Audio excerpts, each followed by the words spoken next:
Bom? E essa noite eu quero compartilhar uma palavra com os irmãos que, meu Pai amado, queimou tanto no meu coração essa semana. E essa última canção que a Miriam cantou, então, foi tão assim, dentro do que o Senhor tem falado comigo. Eu estou muito emotivo, irmãos, mas não é uma emoção assim, eu estou muito feliz. Eu confesso que eu não sei porquê, não tem um motivo assim.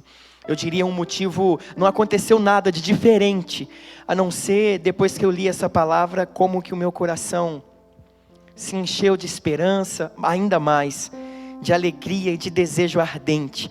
E se eu pudesse essa noite, se eu fosse daqueles de dar título às mensagens, eu chamaria esse tempo, essa ministração de a chama que nunca se apaga.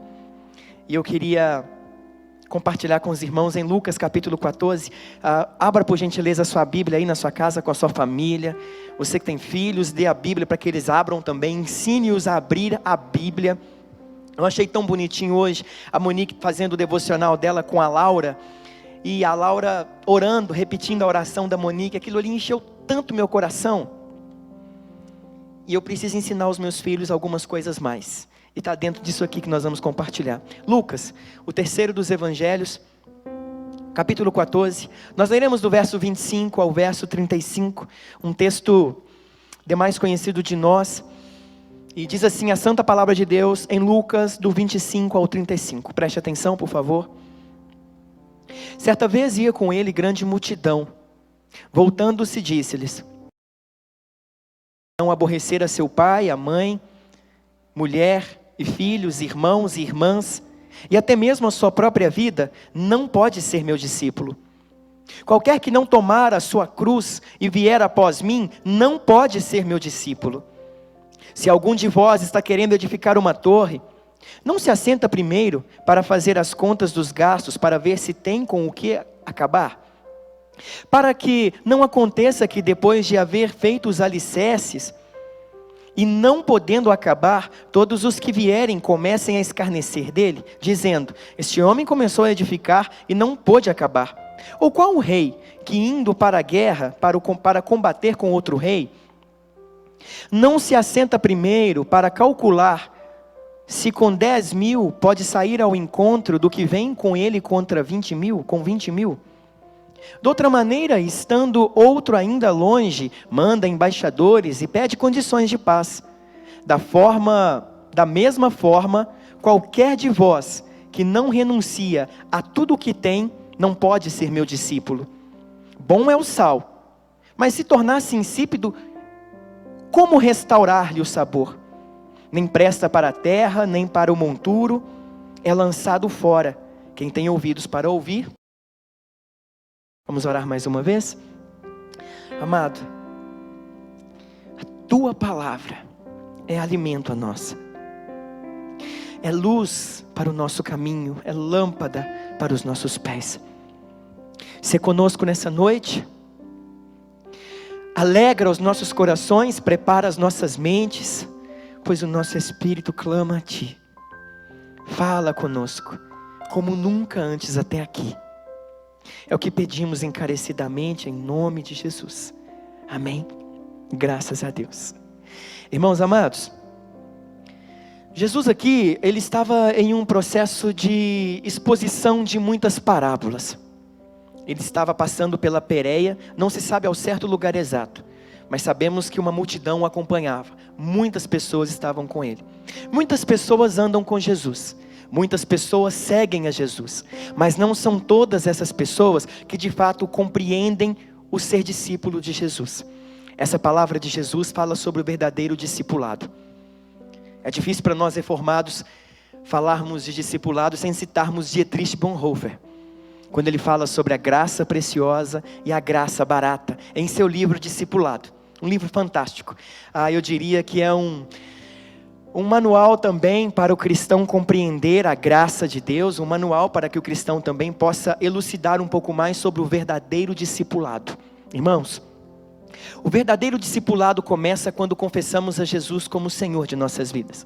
Nós todos somos seguidores. Quem está assistindo agora, acredito eu, que crê em Deus, crê em Jesus Cristo, por isso está assistindo. Talvez algumas pessoas não creem, estão assistindo, não creiam, e estão assistindo agora para ver se creem em alguma coisa. Portanto, eu quero dizer para você que nós, igreja brasileira, falando da igreja brasileira essa noite, nós somos mais de 40 milhões de cristãos protestantes, cristãos nominais. Dizemos seguir a Jesus, mas temos certas dificuldades para compreendermos o verdadeiro discipulado. Perceba que quando Jesus de fato ele abre o que é o discipulado, ele abre o que é ser um seguidor de Cristo, muitas pessoas o deixam, muitas pessoas o abandonam. Perceba o verso 25, diz: certa vez ia com ele grande multidão.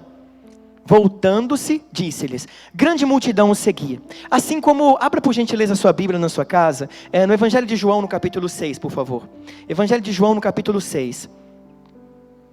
Vamos ler aqui a partir do verso 60, e você vai ver quando Jesus deu uma palavra de mais firme, de aceitação. Porque muitos de nós seguimos a Jesus para que Ele nos abençoe, para que Ele tenha misericórdia de nós a ponto de nos dar mais do que precisamos ou do que merecemos. Muitos de nós seguimos a Jesus e não temos noção do que é ser de fato um seguidor de Cristo. E aqui em João capítulo 6, a partir do verso 60, diz assim a Santa Escritura: muitos de seus discípulos ouvindo isto, ouvindo o quê? Jesus estava falando que Ele era o verdadeiro pão que descia do céu. Um homem disse assim para ele: olha, Moisés nos deu o sinal do maná que desceu do céu. Qual o sinal que você vai nos dar? E ele fala assim: olha, eu sou o pão que desceu do céu. Quem não comer da minha carne e não beber do meu sangue não tem parte comigo. Aí continua dizendo aqui: muitos de seus discípulos ouvindo isso disseram: duro é ouvir esse discurso, quem pode ouvir? Compreendendo o que seus discípulos murmuravam a respeito disto, Jesus lhes disse: isso vos escandaliza? Que aconteceria então, se vistes o Filho do Homem subir para onde primeiro estava? O Espírito é que vivifica, a carne para nada serve. As palavras que eu vos disse são Espírito e vida, mas alguns de vós não creem. Pois Jesus sabia desde o princípio quais eram os que não criam e quem o trairia. Prosseguiu: é por isso que eu vos disse que ninguém pode vir a mim se pelo Pai não lhe for concedido. A partir de então, muitos dos discípulos voltaram atrás e já não andavam com ele.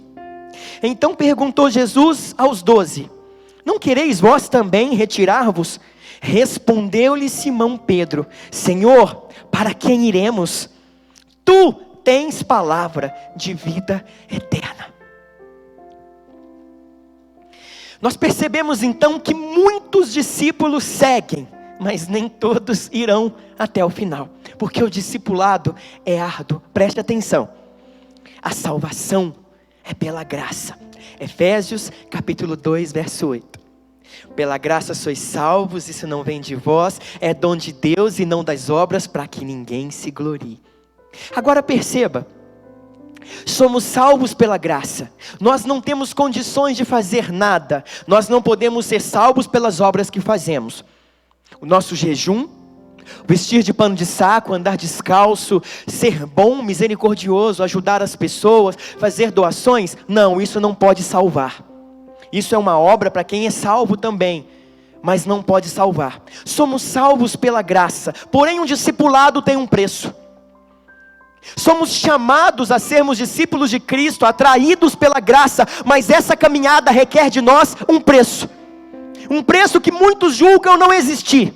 Muitos pensam não existir, mas o preço existe. Claro que não como o preço da salvação, que também teve um preço. O preço de sangue, o sangue de Cristo Jesus, vertido na cruz do Calvário, em um sacrifício vicário, voluntário, para trazer paz entre Deus e os homens. Mas então qual seria esse preço?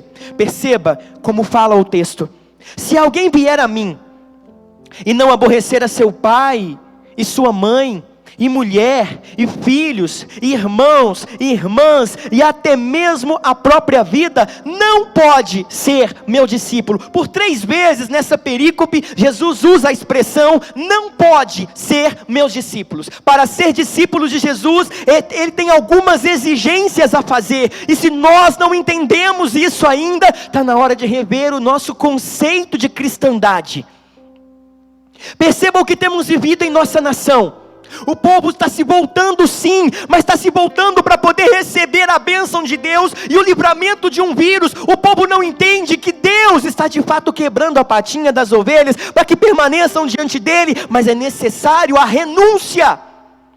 Não é apenas dizer eu creio que só Jesus é a cura. Jesus não é a cura apenas para um vírus, Jesus é a cura para o pecado do pecador. A cura que Jesus derramou na cruz vai muito além do que a nossa vida física, a qual nós tanto valorizamos e temos que valorizar, já que Ele a nos deu. Mas o que Ele está dizendo nesse texto é necessário que eu seja primazia na sua vida. Jesus não tem condições de Ele estar na lateral esquerda, na direita, na diagonal, ou um pouco próximo do centro. Se Jesus não for o centro, você não é discípulo dEle. Aquele que não aborrecer, talvez sua Bíblia esteja dizendo aquele que não odiar. A tradução é a mesma, mas não é um ódio no aspecto de repudiar. Porque senão ele estaria se contradizendo quando ele fala que o cristianismo é amor e que devemos inclusive orar até pelos nossos inimigos. Mas o que está dizendo aqui do aborrecer é não colocar como prioridade na frente de Cristo. Cristo é o centro. O que ele está dizendo nesse versículo é: se você tem o seu filho, a sua esposa, a sua mãe, o seu irmão, a sua irmã, o seu pai, se você tem eles em primazia, se você os centraliza e os coloca em um lugar melhor do que o meu em seu coração, ou de primeira instância, então você não pode ser o meu discípulo.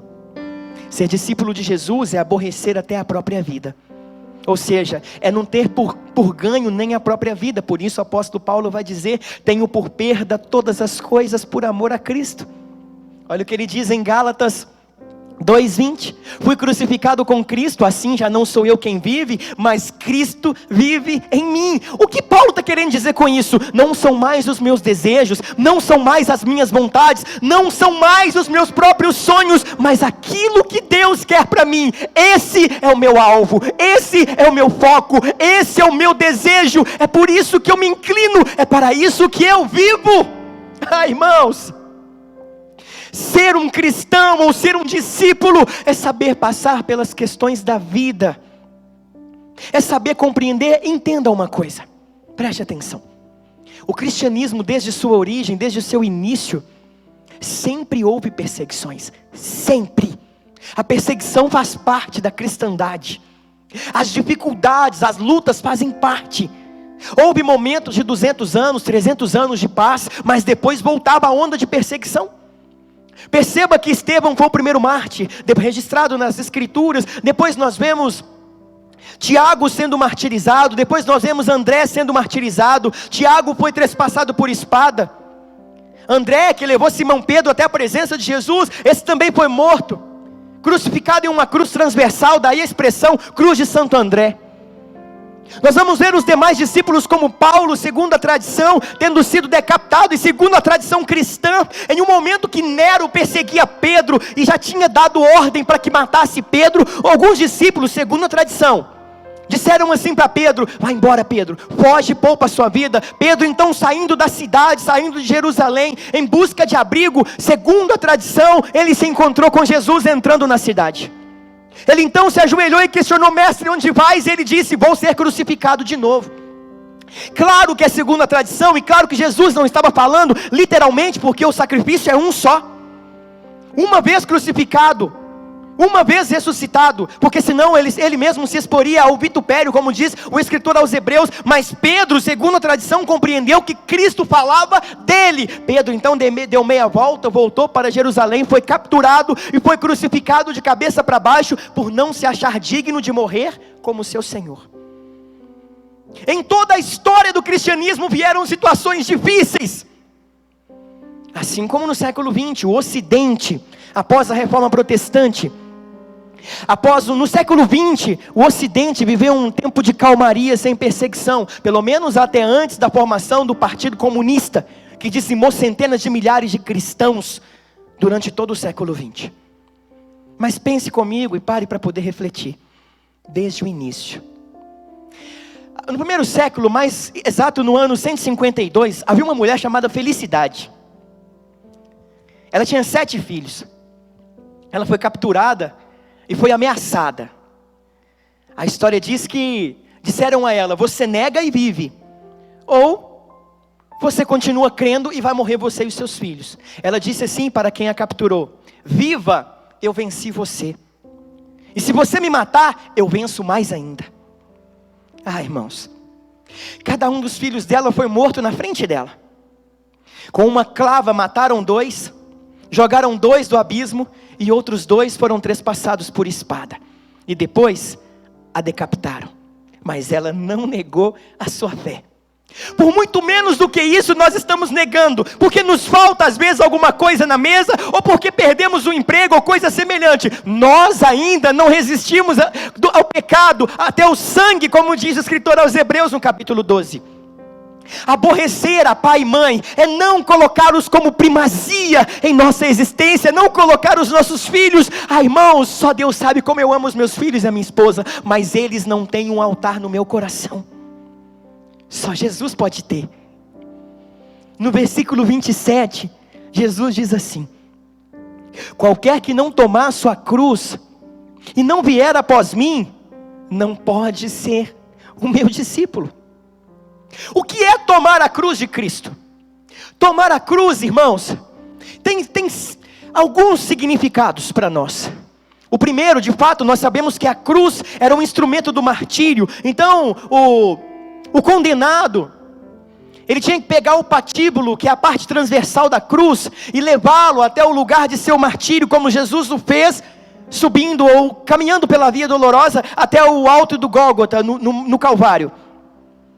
Então carregar a cruz, só que não é a cruz do sacrifício para os meus pecados, porque Jesus já fez isso, mas o fato de carregar a cruz também fala da morte do meu eu. Ser crucificado com Cristo quer dizer que eu já não mais vivo, que Ele vive em mim, entende? É aí que está o sentido do cristianismo, é aí que está o porquê nós não mais sofremos, quando passamos por provações, nós não sofremos aqui dentro, porque sabemos quem é que está conosco. Então o tomar a cruz fala de ser crucificado com Cristo, do meu eu ser crucificado, mas também o carregar a cruz é o mesmo que dizer que a cruz no meu ombro é o meu memorial, me faz lembrar de quem eu sou. Quando eu carrego a cruz, quando eu olho para o lado, que eu vejo a cruz no meu ombro, eu lembro de quem eu sou, que eu sou um peregrino, que eu estou caminhando nessa terra, e que eu preciso continuar caminhando em uma linha reta, caminhando olhando para o alvo, sem desviar nem para a esquerda e nem para a direita, mas olhando para Jesus, olhando para o prêmio da soberana vocação em Cristo Jesus. Isso faz toda a diferença.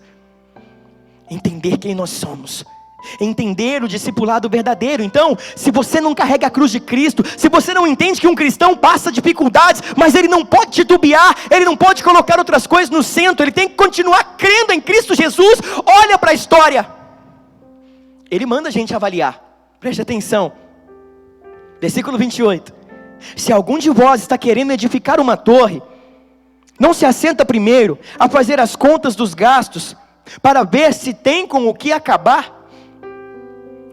Ele vai falar primeiro sobre a construção, sobre uma edificação. Ele está pedindo para a gente avaliar, para a gente analisar. É o que você quer mesmo? Preste atenção no cristianismo contemporâneo.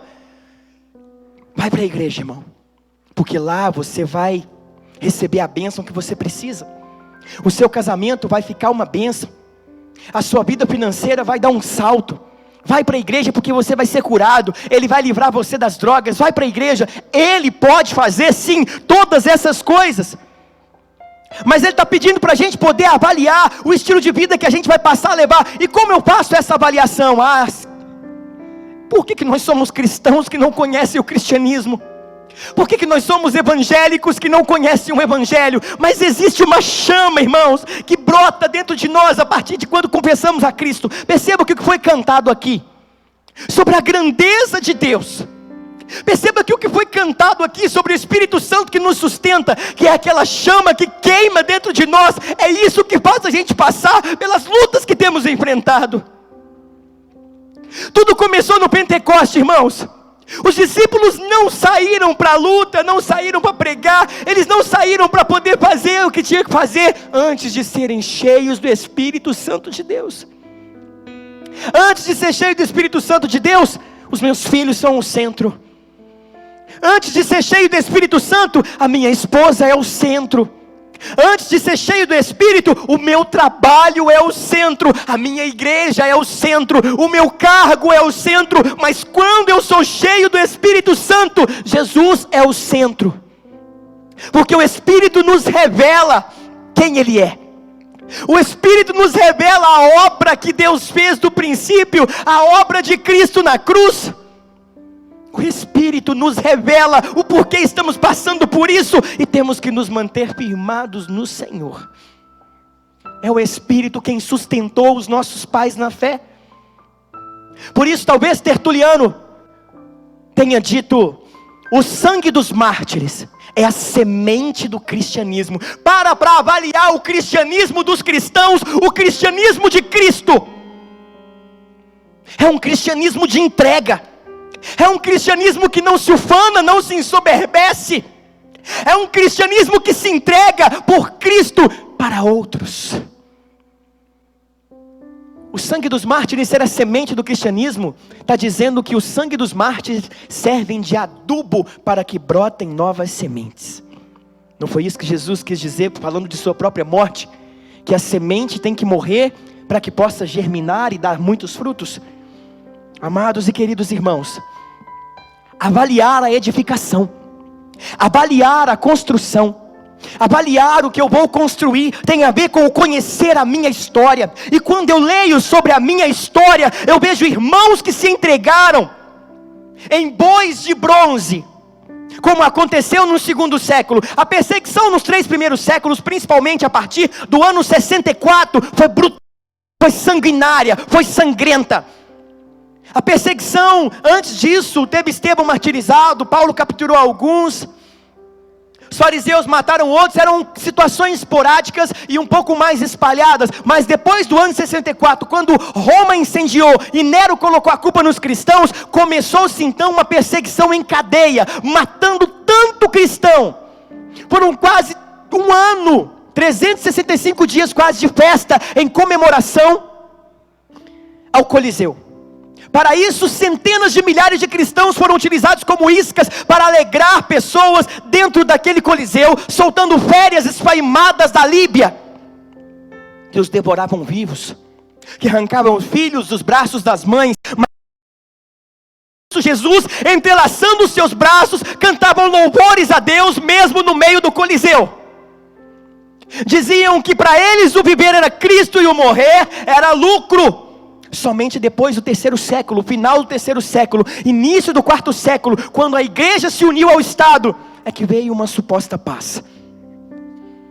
Mas até isso, até lá, irmãos, os nossos irmãos eram colocados dentro de bois de bronze, e era colocado fogo naquele embaixo do boi, e eles morriam assados.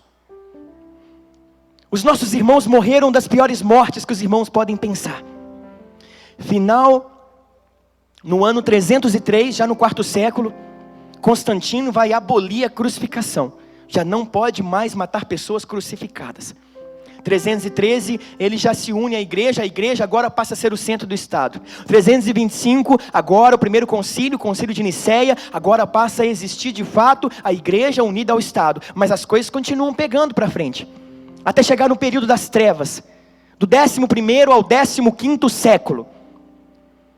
A igreja católica vai levantar os seus inquisidores, que vão matar pessoas mais do que no 1º século. Milhares de cristãos, homens que entregaram as suas vidas pelo Senhor. Está na hora de você dosar e pensar no tipo de vida que você quer viver.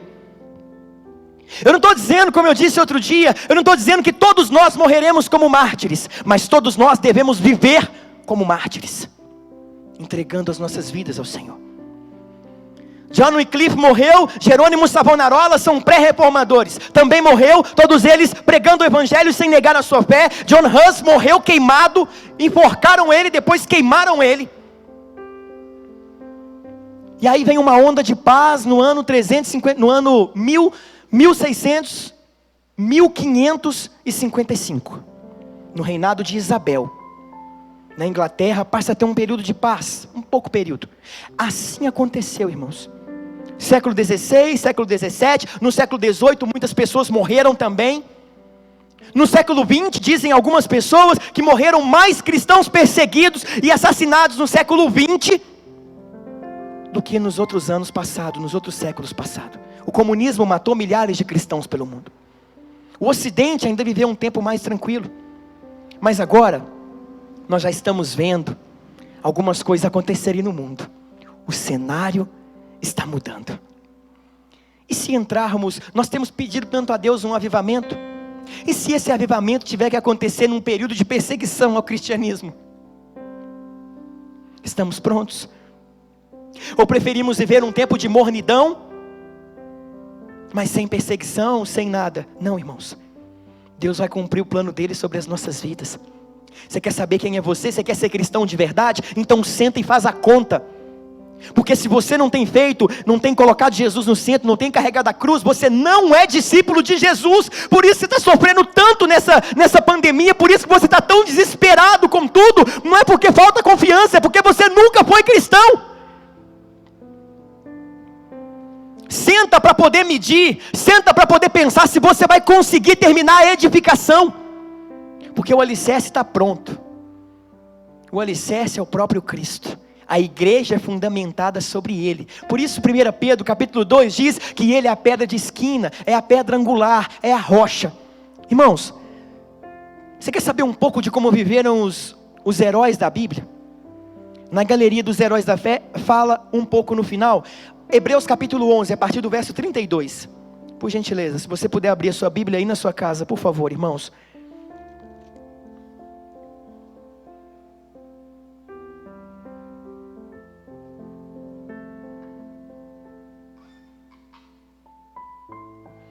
Hebreus 11, 32 em diante diz assim, preste atenção, por favor, irmãos. Não é uma palavra de desânimo. Meu coração enche de alegria de pensar que nós podemos ser um desses aqui, sabe? Diz assim, Hebreus 11, 32. E que mais direi? Certamente me faltará o tempo para falar de Gideão, de Baraque, de Sansão, de Jefté, de Davi, de Samuel e dos profetas, os quais pela fé venceram reinos, praticaram a justiça, alcançaram promessas, fecharam a boca de leões, apagaram a força do fogo e escaparam ao fio da espada, da fraqueza tiraram forças, tornaram-se poderosos na batalha, puseram em fuga exércitos de estrangeiros. Mulheres receberam pela ressurreição os seus mortos. Uns foram torturados, não aceitando o seu livramento para alcançar superior ressurreição. Outros experimentaram escárnios e açoites, e até algemas e prisões. Foram apedrejados, foram tentados, foram cerrados pelo meio, foram mortos ao fio de espada. Andaram vestidos de pele de ovelha e de cabra, necessitados, aflitos e maltratados, dos quais o mundo não era digno. Errantes pelos desertos e montes, pelas covas e cavernas da terra. E todos estes, embora tendo recebido bom testemunho pela fé, contudo não alcançaram a promessa. Deus havia provido coisa superior a nosso respeito, para que eles sem nós não fossem aperfeiçoados. Sabe o que isso quer dizer? Eles não alcançaram porque o bastão passou para os pais apologistas, o bastão passou pelos pais reformadores, pais puritanos, o bastão passou pelos avivalistas do século XX e chegou em nós. Quem sabe não são as últimas mãos por onde vão passar esse bastão. Sabe o que eu quero fazer na igreja? Deixa eu falar como é que nós vamos fazer na igreja aqui. Eu estava até falando com a Monique. Isso tem no museu da Coreia do Sul. O Museu dos Mártires na Coreia do Sul. No Museu dos Mártires tem vários quadros, muitos quadros dos mártires, das pessoas que morreram. Porque um mártir é uma testemunha. A palavra mártir se define como testemunha. Tá bom? Então, dessas testemunhas, vários quadros. Então você vai passando assim, olhando e vendo aqueles quadros ali, e embaixo tem uma descrição do que eles fizeram, como morreram e tal. Quando chega na última moldura, a mesma moldura de todos, quando chega na última, não tem um quadro, uma foto, tem um espelho. E aí você se depara com a sua imagem e embaixo está escrito: quem sabe o próximo mártir pode ser você. Ah, irmãos, Não sei se vamos morrer como um, mas devemos viver como um. Isso é ser cristão. Isso é suportar essas coisas como transitórias, passageiras, como peregrinos. Senta, faz as contas. Você que está assistindo agora. Não é que você desistiu porque você é fraco, é porque você não tinha feito as contas. Mas agora que você sabe o que é ser cristão, agora que você sabe que vai além dos seus ganhos financeiros, da sua vida sentimental, amorosa, agora que você sabe que vai além de tudo aquilo que você viu até agora, agora que você sabe que ser cristão é nada mais do que se entregar de todo o coração, de toda a alma e de todo o entendimento a Deus, faça isso.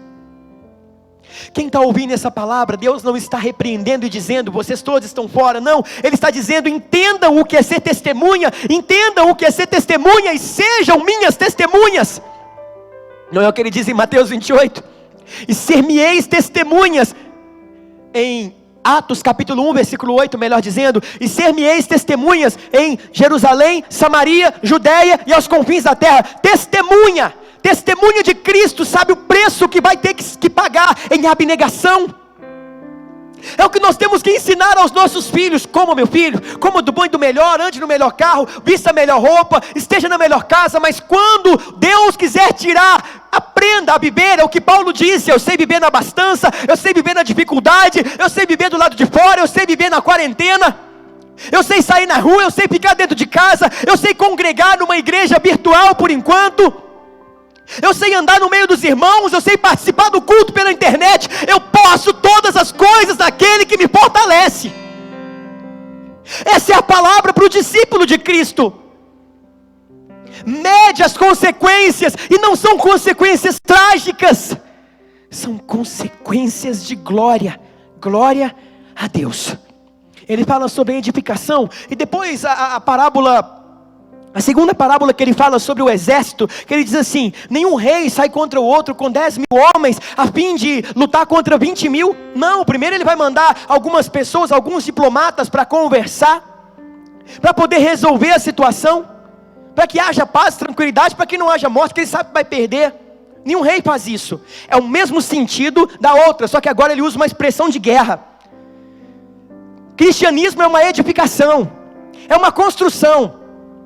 1 Pedro capítulo 2, a partir do verso 1, Jesus faz uma exposição, e ele fala que, Pedro faz uma exposição, inspirado pelo Espírito, claro, e ele fala que nós somos pedras de uma mesma edificação, e uma edificação que está sendo erguida sobre Cristo Jesus, e as nossas vidas no pessoal e comunitária, corporativa, fala que nós também estamos edificando relacionamentos, edificando a nossa estrutura espiritual, em nossos devocionais, em nosso tempo de oração, em nosso tempo de comunhão, nós também estamos construindo. Então ele nos chama a compreensão de que cristianismo é construção, e nós construímos também na vida dos nossos filhos, nós ajudamos na edificação. Sabe que eu estava em meu devocional essa semana, então eu li Provérbios, depois eu li Eclesiastes, seguido, para ver o raciocínio de Salomão. Então quando a gente pega um livro e lê ele todo de uma vez, você consegue ver o raciocínio daquela pessoa que escreveu, e o Espírito vai revelando o porquê. E aí eu estava me lembrando de quando Salomão pediu a Deus que o desse sabedoria, e Deus deu a ele muito mais do que aquilo. E eu ficava pensando antes, poxa vida, como é que Salomão tirou na cabeça de pedir a Deus sabedoria? É uma coisa muito impressionante. Mas só que não veio aleatório. Se você abrir em Provérbios no capítulo 4, e começar a ler do versículo 1, versículo 4, 5 e 6, você vai ver Salomão falando assim: eu cresci dentro da casa do meu pai, e o meu pai me ensinava tudo o que eu precisava, inclusive a buscar ter sabedoria. Davi já estava ensinando Salomão que para ser um rei é necessário ter sabedoria. Então Salomão, ele vai pedir sabedoria ao pai, justamente porque o Davi havia ensinado para ele. É o pai quem instiga o filho em o que ele vai fazer e até no que ele vai orar e pedir a Deus. Os nossos filhos nunca vão pedir intimidade com Deus se eles não nos virem pedir intimidade. É bonitinho ver a criança orando e falando: pai, dá um carro meu pai novo, pai, me dá o melhor curso, pai. Porque nós oramos assim, mas quando os nossos filhos nos virem orando assim: Senhor, eu só quero deitar no teu colo, eu só quero ser teu amigo, eu só quero fazer a tua vontade, doa a quem doer. É difícil orar assim. Nós passaremos a ouvir os nossos filhos também orando dessa forma e se entregando da mesma forma. Por isso o cristianismo é edificação e cristianismo também é guerra. Ele faz aqui a imagem da guerra como nós vemos em outras passagens bíblicas também. Do contrário, porque Paulo no capítulo 6 aos Efésios iria falar a partir do verso 10, iria falar da existência de uma armadura para uma batalha espiritual. Aos Filipenses ele escreve sobre a guerra que nós temos contra Satanás, contra o mundo, contra o pecado e contra a nossa própria carne. Estamos em constante guerra, irmãos, e só poderemos vencer se tivermos certeza de quem somos. Se somos de fato discípulos de Cristo, nessa batalha não tereis que pelejar, essa batalha é do Senhor, e Ele já nos fortaleceu para isso. Ele vai continuar dizendo no verso 33, da mesma forma, qualquer de vós que não renuncia a tudo o que tem, não pode ser meu discípulo. Agora ele fala de novo que não pode ser discípulo. Renunciar não quer dizer colocar no pé da igreja não, irmãos. Renunciar não quer dizer abrir mão do que você tem. Renunciar é não colocar o que você tem como centro da sua vida, porque Cristo é o centro da sua vida. Pastor, como é que eu vivo essa questão de Cristo ser o centro? Viva honestamente, viva dignamente, não passe as pessoas para trás. Em suas orações, não comece dizendo, faça isso por mim, mas comece agradecendo a Deus, como o próprio Cristo nos ensina. Pai nosso que estás no céu, santificado seja o teu nome. Comece glorificando a Deus por quem Ele é, agradeça a Deus pelo que Ele faz, e coloque nas mãos dEle a sua necessidade, e Ele há de fazer conforme a vontade dEle. Porém, está na hora de entendermos que Cristo é o centro. Nós temos colocado outras coisas no centro. Nós temos almejado outras coisas muito mais do que a presença de Deus. É o que eu disse outro dia, nós nunca tivemos tanto medo de uma coisa como desse vírus agora. Nem medo de pecar nós tínhamos. Nós temos mais medo do vírus do que do pecado. Nós temos mais medo daquilo que nos separa uns dos outros do que daquilo que nos separa do nosso Criador. Triste pensar sobre isso, mas é tempo de pensar.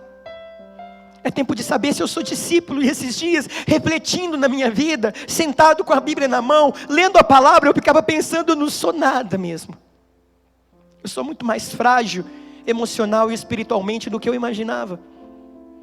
Será que temos força, irmãos, para tirar o nosso querer do centro e dizer para Jesus, senta aqui, esse é o teu lugar. Em nossas casas, nesse período, que músicas você tem ouvido? Que programas de televisão você tem assistido? Que tipo de conversa você anda tendo? Que sites você anda navegando? Porque isso tudo fala de quem somos de fato. Nesse tempo, enquanto alguns estão redescobrindo o tempo de oração, outros estão se redescobrindo como pessoas mais mundanas do que eram. Sabe o que é uma coisa interessante? Sabe por que existe a perseguição? Deixa eu dizer para você, lendo a história da igreja, estudando a história da igreja, eu acho que do material que eu tenho de literatura, 85% é sobre a história da igreja, em todos os seus aspectos, em todos eles.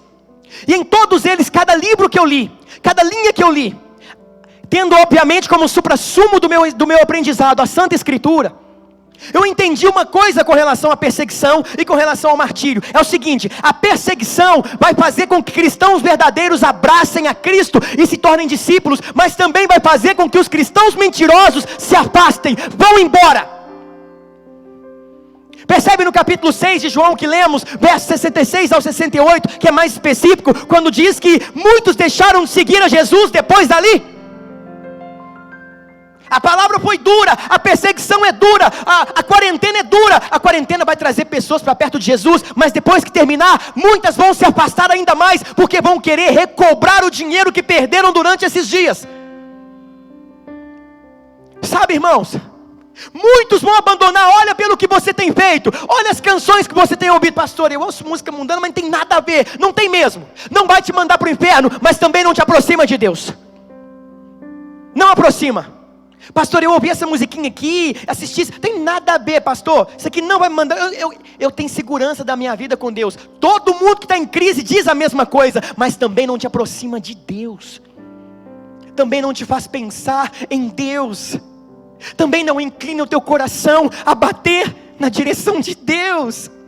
Então a perseguição, então o tempo difícil, as épocas difíceis, também é discípulo de verdade, também serve para mostrar quem não carrega a cruz.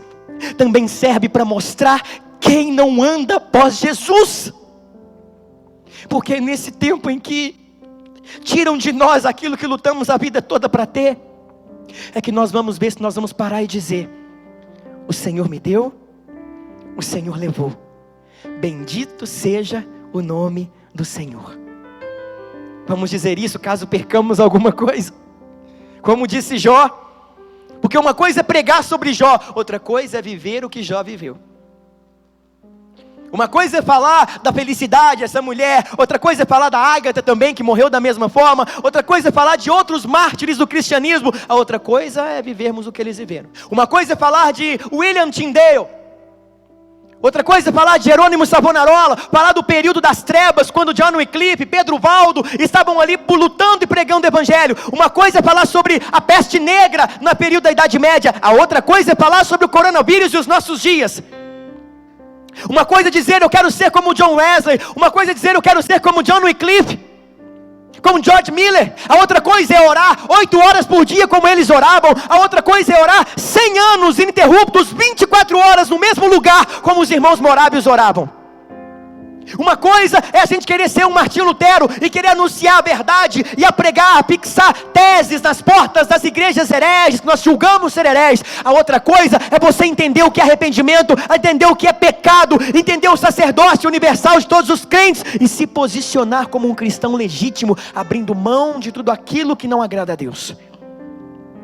Você não precisa ser o William Tyndale, nem John Knox, você não precisa ser o João Calvino. Você só tem que ser você, o discípulo de Cristo, cheio do Espírito Santo de Deus. Durante toda a história, irmãos, veio tendo perseguições, mortes. Quanto mais cristãos morriam, mais cristãos iam aparecendo, porque eram homens que viviam de forma tão digna. Eu li uma carta outro dia, escrito por Trajano, por um espião que espionava no período de Trajano. E essa carta ele estava falando assim: olha, é muito estranho esse povo, ele estava espionando os cristãos, naquele período ali no início do cristianismo. Esse pessoal é muito estranho, eles são canibais, porque todo domingo eles se reúnem para comer a carne de alguém. Ele estava falando da ceia do Senhor, o corpo e o sangue de Cristo. Eles são estranhos porque a gente xinga eles, e eles simplesmente dizem que nos amam e oram por nós. Não dá para compreender esses fanáticos religiosos, que não abrem mão da vida deles com o Deus deles, somente para não se curvarem diante de um dos Césares como sendo Deus, de um dos imperadores. Ninguém entende, por isso Jesus disse, Paulo disse que a sabedoria de Deus é loucura para o homem sem salvação. Não dá para entender como é que a gente vive. Não dá para entender o oferecer outra face, irmão. Não dá para entender. Quem faz isso é só cristão. Não dá para entender. Alguém chega para você e diz assim: olha, eu detesto essa pessoa e etc. Não, mas você tem que amar a todos. Não, mas Deus manda amar e orar pelos inimigos. Que Deus que faz isso? O nosso Deus não manda a gente matar outras pessoas e nem explodir em nome dEle. O nosso Deus manda que oremos por essas pessoas. Como nós temos visto nos dias de hoje se manifestar o ódio dentro dos cristãos discutindo política, deixam de ser amigos, deixam de se ouvir, porque um tem um posicionamento A, o outro tem um posicionamento B, e quando o A quer falar de Jesus para o B, ele já não quer mais ouvir, por causa do estereótipo de política que já está impregnado neles. Temos perdido de relacionamentos profundos de amizade, por causa de posicionamentos que não valem a pena perder essa amizade. Foquemos no Senhor. Foquemos o nosso Deus, pois de outra forma, qualquer de vós que não renuncia a tudo que tem, inclusive a sua filosofia, o seu pensamento, não pode ser meu discípulo, disse Jesus. Bom é o sal, mas se o sal tornar-se insípido, como restaurar-lhe o sabor? Não tem jeito. Quando eu disse no início que essa palavra poderia ser chamada de a chama que nunca se apaga, está relacionado a isso tudo. O ser discípulo de Jesus é uma chama que não se apaga. Perceba, começou lá com Jesus, lá com os discípulos no início. Nós estamos aqui hoje falando deles. Tudo que eles enfrentaram, quantos morreram, quanto sangue foi derramado, mas a chama continua crepitando dentro daquele que é um cristão legítimo e verdadeiro. Você entende? Você entende o que é continuar vivendo nesse tempo, mantendo a fé que entrega a própria vida, a fé que descarta os próprios desejos para poder cumprir a vontade de Deus? Isso é uma chama, e é uma chama que quem acendeu foi o próprio Espírito Santo de Deus, e Ele mantém acesa. Na medida em que lemos a Bíblia, ela vai se tornando cada vez mais intensa dentro de nós, a ponto de contaminar aqueles que estão à nossa volta. Isso tudo começou no Pentecoste, no dia de Pentecoste. A chama, o Espírito que em nós habita, o Espírito que está com você, enchendo a sua casa nesse momento, enchendo o seu filho, a sua esposa, enchendo o seu coração de desejo de cultuar e de servir, e até dizer assim: vamos fazer alguma coisa. A gente fica até meio desnorteado às vezes, até a gente parar. Calma, respira, calma. Ele vai direcionar, Ele vai dizer como fazer, Ele vai dizer para onde ir, Ele vai dizer como fazer. Mas tem que ser discípulo, e para ser discípulo tem que colocar Jesus no centro, e para ser discípulo tem que tirar os nossos pensamentos, os nossos ideais e colocar de Jesus. Até porque discipulado não é simplesmente abraçar uma ideia. Não, no cristianismo não. Discipulado não é só abraçar uma ideia, é abraçar o Senhor das ideias, é estar nos braços daquele que dá toda a direção. O discipulado é pesado para quem não entendeu. Para quem não tem o Espírito Santo, ser cristão é difícil. Para quem não tem o Espírito Santo, tudo não tem nada a ver. Posso fazer o que for, não preciso congregar, não preciso fazer isso, Deus me entende, essa música que eu estou ouvindo é tranquila, essa bebida que eu estou bebendo alcoólica aqui é tranquila, foi como foi ministrado agora há pouco pela Miriam. E não vos embriagueis com vinho onde há devassidão, mas enchei-vos do Espírito Santo de Deus. Você quer passar por isso entendendo o que está acontecendo? Você quer passar por tudo isso sabendo que coisas mais difíceis virão à frente? Porque nós estamos passando por isso, daqui a pouco voltaremos a congregar. Deus irá encher a igreja a partir das famílias, como está acontecendo agora. Mas depois virão situações mais complicadas, as quais nós não temeremos, porque estaremos preparados porque está por vir. Quer passar por essas situações sabendo o que está acontecendo? Enchei-vos do Espírito Santo de Deus. É Ele que incendeia. Sabe, é estranho ouvir como os nossos irmãos lollardos, seguidores ali de John Wycliffe, os valdenses, é estranho ouvir como John Hus, queimando. Os lollardos eram trancados em porões, lançavam um material inflamável lá dentro e depois ateavam fogo. E de repente os seus algozes ficavam ouvindo canções vindo do porão. Enquanto eles estavam sendo queimados, eles estavam cantando canções de louvor a Deus, irmãos. O que é isso? Que amor é esse? Que fogo é esse que não está ardendo na gente? Nós temos vivido de ouvir histórias. Oriente Médio, centenas de milhares de cristãos no século 20, mortos, martirizados. Ontem eu ouvia o testemunho, aquela imagem famosa que tem na internet, de vários homens de preto segurando no ombro de homens de laranja numa praia, e eles vão ser mortos. E ali ontem eu assisti a uma reportagem, uma entrevista com um irmão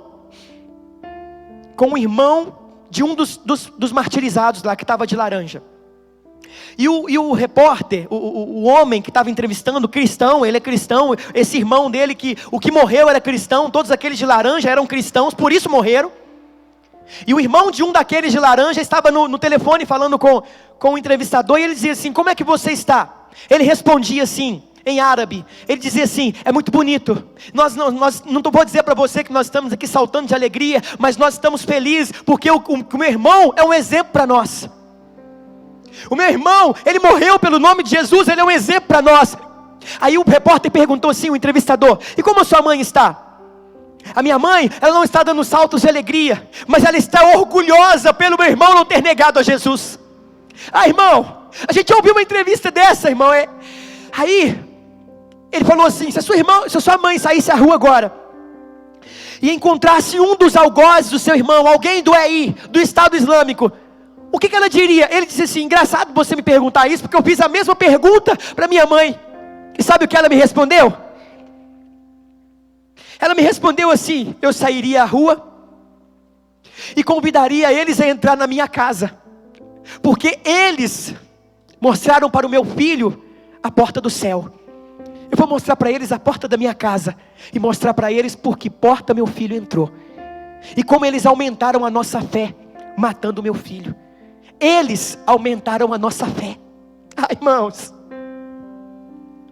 o martírio daquele jovem aumentou a fé da família, não fez a família entrar em desespero. É claro que a família sente falta, a família chora por aquilo, mas a família aumentou a fé.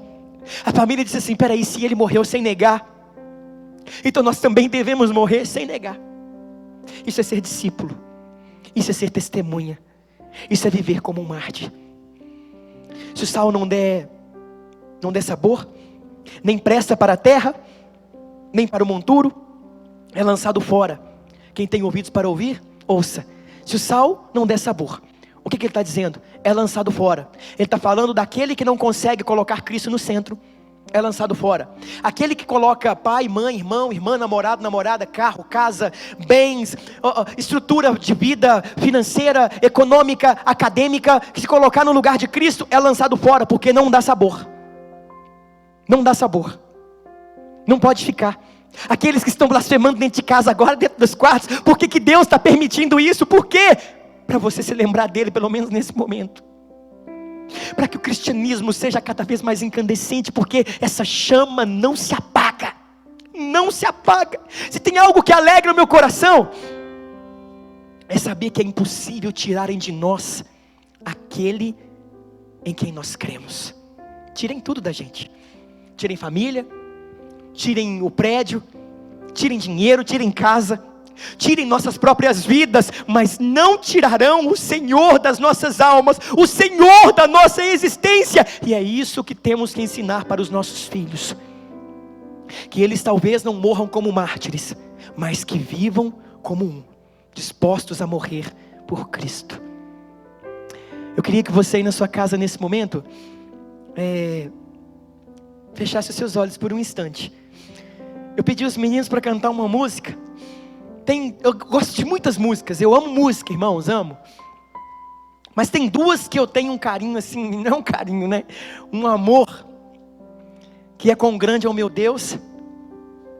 E essa que a Miriam vai cantar agora.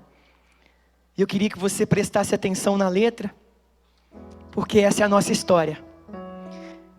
Essa é a história dos nossos irmãos, é a história do cristianismo, é a história das nossas vidas.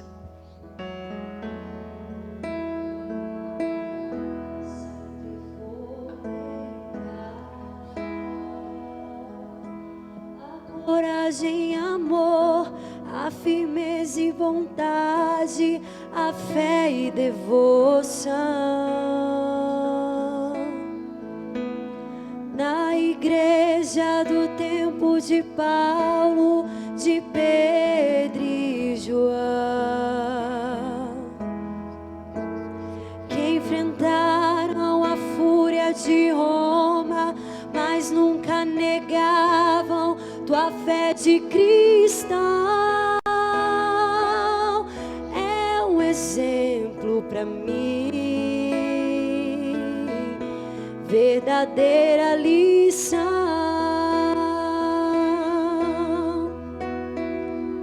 Oh, meu Deus, reaviva a tua igreja de novo. Faz a chama arder nesse povo, como foram os primeiros cristãos.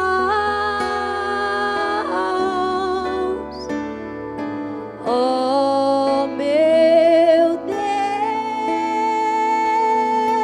Deus, reaviva a tua igreja de novo. Faz arder nesse povo, começando em meu coração. eu queria ver a bravura dos santos em plena arena, enfrentando os leões. Quanto mais a fogueira queimava, mais se ouviam louvores dos nossos irmãos. Sobre o sangue tombavam nas ruas, chegavam nos céus com a vitória nas mãos. É um exemplo para mim, verdadeira lição. Oh meu Deus, reaviva a tua igreja de novo, faz a chama arder nesse povo, como foram os primeiros cristãos.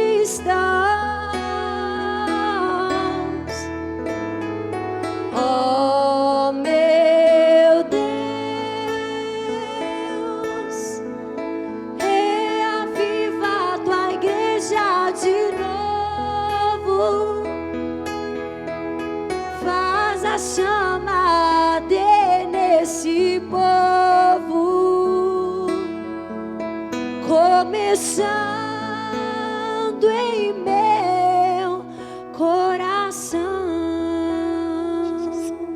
Apocalipse capítulo 7, versículo 9, diz assim em diante: depois dessas coisas olhei e vi uma grande multidão que ninguém podia contar, de todas as nações, tribos, povos e línguas, que estavam em pé diante do trono, perante o Cordeiro, trajando compridas vestes brancas, com palmas nas mãos. Capítulo 7.